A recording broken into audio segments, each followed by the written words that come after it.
निधि और प्रीति के पिता शहर में मजदूरी करते थे और उनकी माँ घर संभालती थी। वो दोनों बहुत छोटी थी जब उनके माता पिता उन्हें काम की तलाश में अपने साथ शहर ले आए थे। शहर में वो सब एक किराए के कमरे में रहते थे। मदन ने दोनों बेटियों को सरकारी स्कूल में पढ़ने के लिए डाल दिया था। सब कुछ ठीक चल रहा था। ऐसे ही कई साल बीत गए और फिर एक रोज मदन को लकवा मार गया। उसे सरकारी अस्पताल ले जाया गया। वहां डॉक्टरों से जितना हो सका उन्होंने उसका इलाज किया। इसके बाद उन्होंने मदन को छुट्टी दे दी। एक दिहाड़ी मजदूर ने जब बिस्तर पकड़ लिया तो घर के हालात भी बुरी तरह चरमरा गए। जो भगवान की मर्जी, अब उसके आगे किसी का जोर कहाँ चलता है। सुनिए जी, आप दिल छोटा मत कीजिए, बस थोड़ी हिम्मत बांधे रखिए, देखना एक दिन सब ठीक हो जाएगा। मेरी तो कुछ समझ नहीं आ रहा उर्मिला, अब इतने बड़े शहर में हमारा गुजारा कैसे चलेगा। हमारी दोनों बेटियां बस अपनी 12वीं खत्म कर ले, फिर देखना सब ठीक हो जाएगा। निधि और प्रीति दोनों 12वीं की परीक्षा दे रही थी। अपने घर के हालातों से वो दोनों भी बहुत चिंता में थे। सोचा था 12वीं पास करने के बाद हम ग्रेजुएशन पूरी कर लेंगे, लेकिन घर के हालात देखकर अब मुझे ऐसा नहीं लगता। कोई बात नहीं दीदी, वो तो हम करस्पॉन्डेंस से भी पूरा कर सकते हैं, लेकिन फिलहाल हमें घर के हालात ठीक करने होंगे। तुम तो जानती ही हो मां अनपढ़ है, उन्हें कुछ ज्यादा नहीं पता, इसलिए अब हमें ही कुछ सोचना होगा। ऐसे ही कुछ दिन बीत जाते हैं। दोनों 12वीं पूरी कर लेती हैं। उदास उर्मिला उन दोनों के पास जाती है। निधि, प्रीति, मुझे लगता है अब हम लोगों को गांव चले जाना चाहिए। आज सेठ जी आए थे, 3 महीने का किराया मांग रहे हैं। लेकिन माँ, हम बचपन से यहाँ रहे हैं और फिर हमारी पढ़ाई सब गांव में कैसे होगा? वो सब मैं नहीं जानती। मैंने कहा ना, गांव चलना है मतलब चलना है। निधि प्रीति ने काफी मना किया, लेकिन उर्मिला ने उनकी एक नहीं सुनी। अब गांव में आकर वो लोग अपनी झोपड़ी में रहने लगे, लेकिन दोनों बहनों को कुछ समझ नहीं आ रहा था कि वो अब आगे क्या करें। उन दोनों ने कई दिनों तक सोचा कि वो ऐसा क्या काम करे जो इस गांव वालों के लिए नया हो। बहुत सोचने के बाद उन दोनों बहनों ने छोले भटूरे बनाकर बेचने की सोची। मैंने गांव भर में घूमकर देखा है, यहाँ सिर्फ कल्लू हलवाई है जो केवल समोसे ही बनाकर बेचता है। उसके अलावा यहाँ किसी चीज की दुकान या ढाबा नहीं है, तो क्यों ना हम यहाँ छोले भटूरे बनाकर बेचें। वैसे आइडिया तो बुरा नहीं है, और तुम वैसे भी अच्छे छोले बना लेती हो और मैं भटूरे अच्छे बना लेती हूँ। क्यों बाबा, कैसा लगा हमारा आइडिया? जो वैसे विचार बहुत अच्छा है तुम्हारा, लेकिन तुम दोनों ये सब सामान कहाँ से लाओगे? दोनों बहनों ने ये तो सोच लिया कि अब उन्हें क्या करना है, लेकिन अब दोनों को इस बात की चिंता सताने लगी कि इन सब के लिए सामान कहाँ से आएगा। वो दोनों अपनी माँ के पास गई। देखो बेटी, तुम दोनों से कुछ नहीं छुपा। जो पैसे थे वो मैं शहर में सेठ को किराए के पैसे देकर आ गई, लेकिन हाँ, मेरे पास ये एक सोने की अंगूठी रखी है। तुम दोनों चाहो तो इससे शुरुआत कर सकती हो। फिर दोनों बहनों ने वो अंगूठी सुनार के पास गिरवी रखी और उससे मिलने वाले पैसों से उन्होंने जरूरत का सारा सामान खरीद लिया। फिर रात को ही सारी तैयारी कर ली और अगले दिन गांव के बस अड्डे के पास जाकर अपना ठेला लगा लेती हैं और 30 रुपए छोले भटूरे की प्लेट बेचना शुरू कर देती हैं। 30 रुपए, 30 रुपए, आइए आइए, गर्मा गर्म छोले भटूरे खाइए। छोले भटूरे, ये नाम तो सुना सुना लग रहा है। हाँ, ये तो हमने शहर में खाया था जब मैं अपनी बहन के यहाँ गई थी। छोले भटूरे का गांव वालों ने नाम बहुत सुना था, लेकिन छोटे शहर के होने के कारण वो जब कभी शहर जाते तो ही वहाँ छोले भटूरे खा पाते थे। लेकिन अब गांव के बस अड्डे पर ही जब सिर्फ 30 रुपए में छोले भटूरे मिलने लगे तो वहाँ खुद ब खुद भीड़ लग गई। बस का इंतजार करने वाले लोगों और बस से उतरने वाले लोगों ने जब छोले भटूरे की दुकान देखी तो भीड़ लगनी शुरू हो गई। बहन, मेरे लिए भी छोले भटूरे की प्लेट बना देना।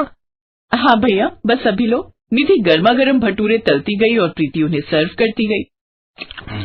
वाह बहन, क्या स्वाद है इसमें, मजा ही आ गया। ऐसा करो, 3 प्लेट पैक भी कर दो। घर में माँ, बाबूजी और मेरी बहन गांव के छोले भटूरे खाएगी ना तो खुश हो जाएंगे। वैसे मुझे छोले भटूरे बहुत ही पसंद है, लेकिन गांव में पहली बार भटूरे खा रहा हूँ। नहीं तो जब भी शहर सामान लेने जाता था तभी खा पाता था। लेकिन सच कहूँ तो ये तो शहर से भी ज्यादा लाजवाब और मस्त बने। शुक्रिया भैया, ये लीजिए, आपकी 3 प्लेट पैक हो गए और आपके पूरे 120 रुपए हो गए। जी ये लीजिए, धन्यवाद। वो लड़का वहाँ से चला गया। कुछ देर बाद शहर से एक और बस आई और उसमें से एक औरत अपने पति और 2 बच्चों के साथ उतरी। छोले भटूरे देख बच्चे वो खाने की जिद करने लगे। माँ, छोले भटूरे हमें भी खाने हैं। अरे वाह, गांव में भी छोले भटूरे मिलने लगे। बड़ी तरक्की कर ली गांव वालों ने। सचमुच, चलो अब खाकर देखते हैं। वाह माँ, कितने अच्छे भटूरे हैं, अब तो हम इस गांव में एक हफ्ता तो क्या, 1 महीने की छुट्टियां भी बिता सकते हैं। चलो अच्छा ही हुआ, वरना तुम लोगों ने तो मेरी जान ही खा ली थी। सचमुच में माँ और दीदी, ये छोले भटूरे तो बहुत ही अच्छे बने हैं। ये सुनकर निधि और प्रीति बहुत खुश हो जाती हैं। पहले दिन ही उन्हें 3000 रुपए की कमाई होती है। अब वो दोनों हर रोज छोले भटूरे बेचने आती हैं। धीरे धीरे आसपास के गांव में भी वो दोनों फेमस हो गए। अब उनकी खूब कमाई होने लगी।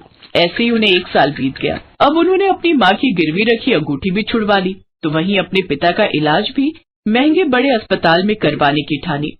बच्चों, क्यों तुम मुझ पर इतने पैसे खर्च कर रहे हो? तुम इतनी मेहनत से पैसे कमाती हो। अगर हमें कुछ हो जाता तो आप भी तो हमारा ख्याल रखते ना बाबा। हाँ बाबा, अब आप हमारे साथ बड़े अस्पताल चलोगे और अपना इलाज करवाओगे। जब मैंने शहर से गांव आने का फैसला लिया तो मुझे लगा कि कहीं मेरा फैसला गलत ना हो, लेकिन आज तुम दोनों की काबिलियत ने इस माँ का सिर गर्व से ऊंचा कर दिया। तुम दोनों तो बेटों से भी बढ़कर हो हमारे लिए। हमें फक्र है कि तुम दोनों हमारी बेटी हो। उस दिन के बाद उन दोनों ने कभी पीछे मुड़कर नहीं देखा और दोनों बहनों ने दिन पर दिन खूब सफलता हासिल की।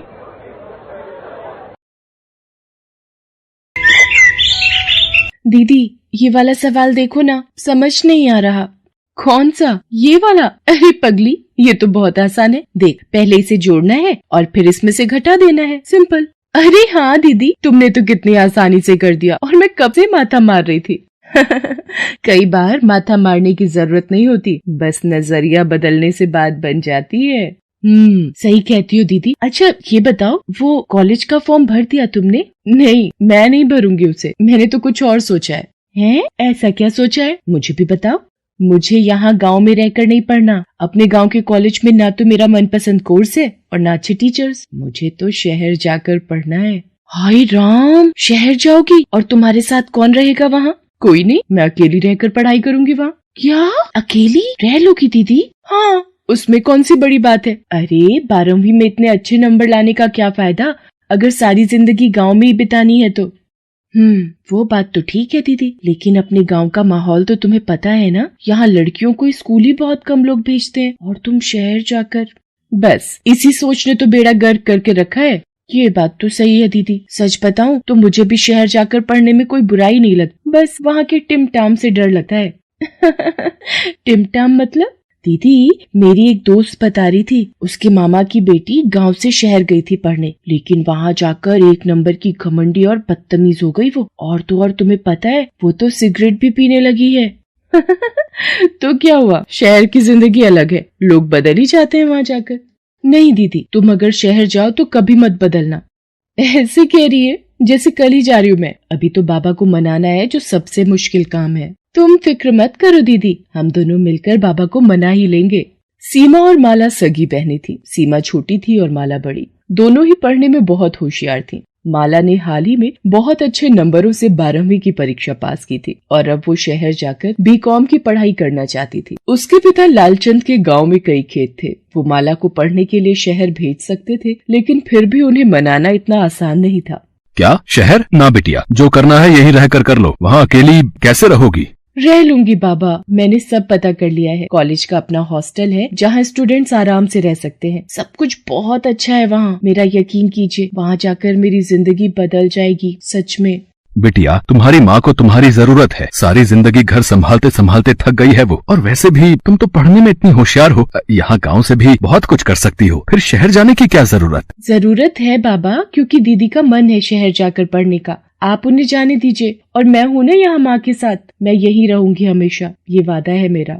सीमा की बात सुनकर लालचंद माला को शहर भेजने के लिए तैयार हो जाता है। माला शहर के एक नामी कॉलेज में एडमिशन ले लेती है और वहीं हॉस्टल में रहकर पढ़ने लगती है। वो गांव से शहर अपने बेहतर भविष्य को सजाने के लिए गई थी, लेकिन धीरे धीरे उसके लिए बाकी चीजें ज्यादा जरूरी हो गई। सीमा का डर सही साबित हो रहा था। माला शहर जाकर बदलती जा रही थी।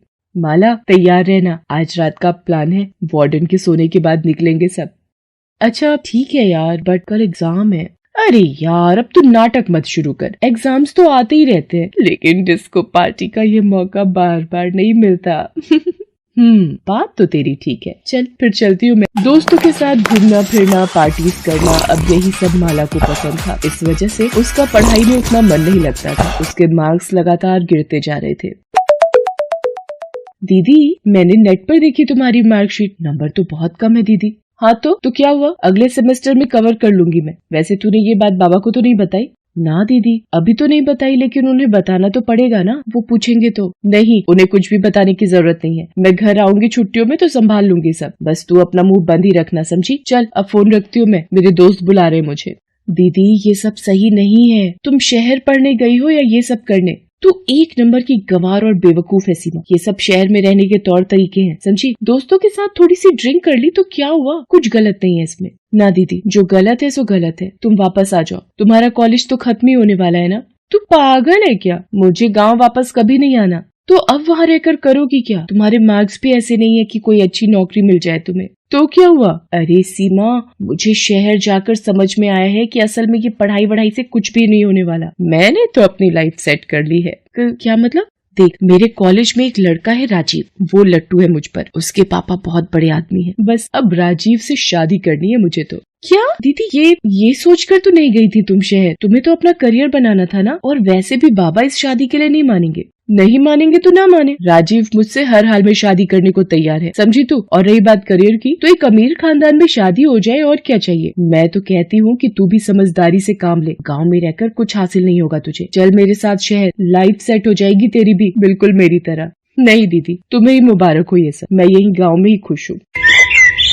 माला अपने परिवार की मर्जी के खिलाफ शहर में शादी कर लेती है। उसका पति राजीव अपने पिता का बिजनेस संभालने लगा। एक अमीर घर की बहू बनने के बाद माला ने कभी पलट कर नहीं देखा, यहाँ तक कि उसने कभी किसी को अपने माता पिता और बहन के बारे में भी नहीं बताया। वो नहीं चाहती थी कि गांव में रहने वाले उसके परिवार के बारे में कोई जाने और इस बात को लेकर उसकी रेपुटेशन खराब हो। दूसरी तरफ सीमा ने गांव में ही रहकर न सिर्फ अपनी पढ़ाई पूरी की, बल्कि अब वो अपने साथ साथ अपने गांव का भविष्य भी संवार रही थी। आज उसने गांव के गरीब बच्चों को पढ़ाया, गरीब किसानों को सरकार की योजनाओं से जुड़ने में मदद की, लोगों को नई तकनीकों के बारे में बताया, जिससे गाँव में बहुत प्रगति। सीमा बिटिया तुम्हारी वजह से अपने गाँव की तो सूरत ही बदल गई। सच में लालचंद जी साक्षात माँ सरस्वती है आपकी बिटिया। सीमा को आशीर्वाद देते हुए उसके पिता लालचंद की आंखों में नमी थी। सीमा समझ गई कि उसके पिता के मन में क्या चल रहा है। वो सीमा के लिए बहुत खुश थे, लेकिन साथ ही माला के बारे में सोचकर दुखी भी थे। सीमा को भी माला की बहुत याद आती थी, लेकिन वो खुद नहीं जानती थी कि माला कहाँ है और कैसी है। ऐसे ही वक्त गुजरता गया। सीमा ने अपनी पढ़ाई जारी रखी और अब वो कॉम्पिटिशन्स की तैयारी करने लगी। दूसरी तरफ माला की जिंदगी में भूचाल आया हुआ था। राजीव इतना परेशान होने की जरूरत नहीं है, पैसों का इंतजाम हो ही जाएगा कहीं न कहीं से। कहाँ से हो जाएगा, कैसे हो जाएगा? मेरी कंपनी डूबने की कगार पर है और तुम्हें अब भी झूठी तसल्ली देनी है। मेरा ही दिमाग खराब था जो तुमसे शादी करके अपनी जिंदगी बर्बाद कर ली मैंने। पापा की बात मान लेता तो आज ये दिन न देखना पड़ता मुझे। क्या मतलब है तुम्हारा? मैंने क्या किया है? अरे कुछ नहीं किया, यही तो रोना है, बस बोझ बनकर मेरे गले पड़ गई। मंत्री जी की बेटी का रिश्ता आया था मेरे लिए, लेकिन नहीं, मेरी किस्मत में तो तुम्हें पालना ही लिखा था ना।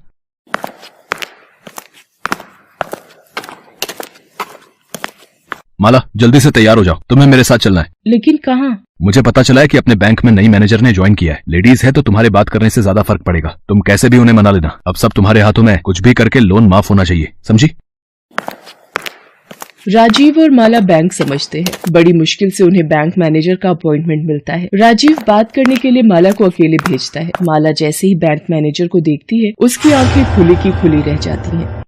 सीमा तू? बैंक की नई मैनेजर कोई और नहीं बल्कि माला की छोटी बहन सीमा थी। दोनों बहनें इतने सालों बाद एक दूसरे के सामने थी, लेकिन अब सब कुछ बदल चुका था। सीमा पढ़ लिख कर बैंक मैनेजर बन चुकी थी और माला उसी बैंक की कर्जदार। सीमा ने फौरन अपनी कुर्सी से उठकर माला को गले से लगा लिया। माला की आंखों से आंसू बहने लगे, जिसके साथ उसका सारा घमंड भी बह गया। हालांकि वो चाहकर भी वो न कर सकी जो राजीव ने उससे करने को कहा था। Thanks for watching.